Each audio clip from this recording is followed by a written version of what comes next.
So some people have asked how I came to Finland. I was going through a bad breakup in Dublin at the time, and a Finnish friend, an old Finnish friend, said, "Hey, why don't you come over for midsummer and put everything on ice?"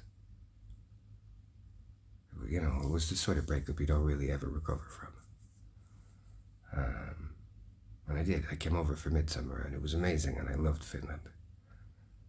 And I met this violinist, and we both liked each other's work. And decided we wanted to do a project together, which we called Housemaid in a Fear. And, you know, I went back and I moved my entire life around to come over for this project. So I moved over November, I think, let me see, very end of October, early November, I think 2011. I was told I'd moved over into the worst winter in modern memory or something. People thought I was crazy. Especially they thought I was crazy when they were like, "There's no man or woman involved." And I was like, no, I came over for a project.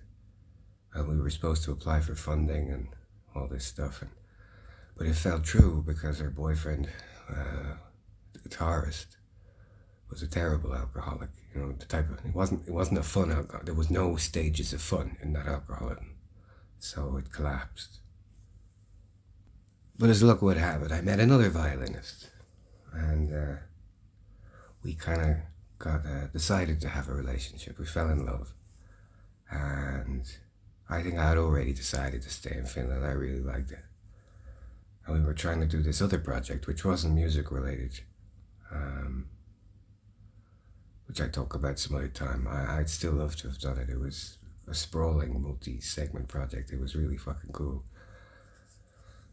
But we struggled with money, and so I went to Poland to do CELTA. I did CELTA, teaching English as a foreign language, and I did the normal module, the really intensive one that's brain-breakingly intense, with back-to-back with the teaching English to children, which no one had ever done. The CELTA British Council told me no one had ever been crazy enough to do it, but I did it.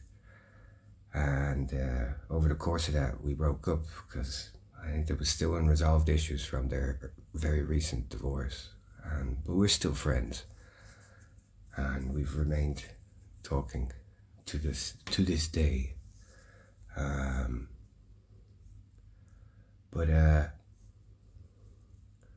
You know, I came back from Poland, and I was kind of homeless for a little bit. I stayed with my old friend, and then I ended up in this house out in Sarastusti. I can't never pronounce it, but it's the map in the picture.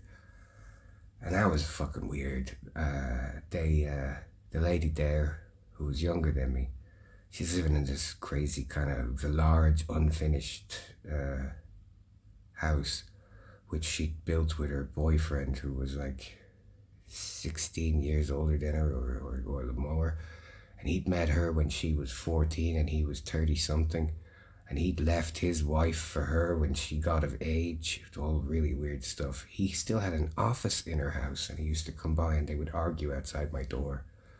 It was very weird, uncomfortable time. She would never knock when she'd come into the room because she still had stuff in the wardrobe in the room I rented from her. It was very, I had to keep giving like little, "I'm a grown-ass adult and maybe knock before you come in." That could be unfortunate.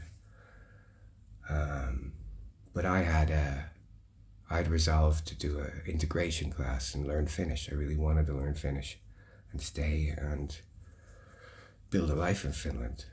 And I was trying to process my papers, and I got this call from Kela going like they didn't believe I lived in Finland.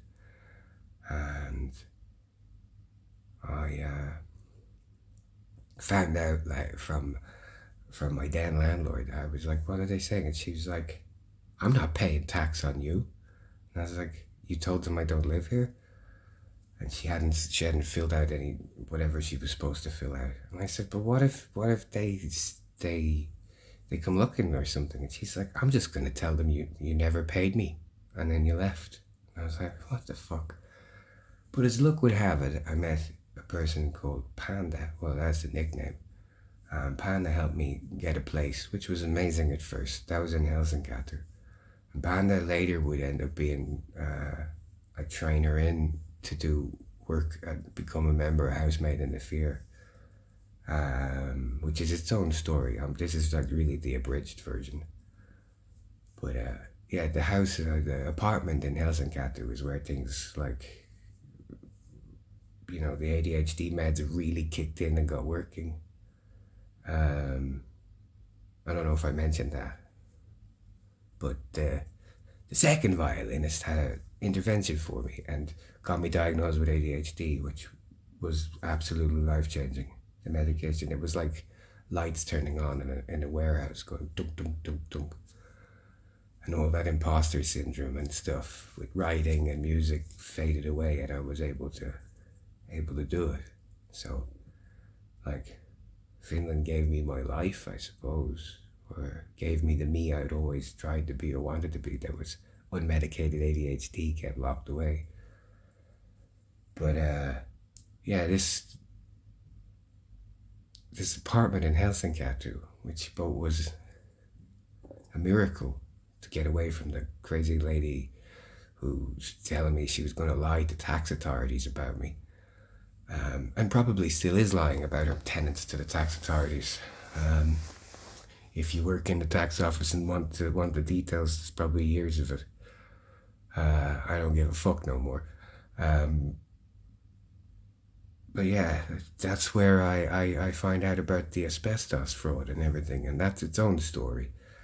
But yeah, I came to do a project, and then I liked Finland so much that I decided to stay and make a life there. And then I fell in love a couple of times, but I was already there.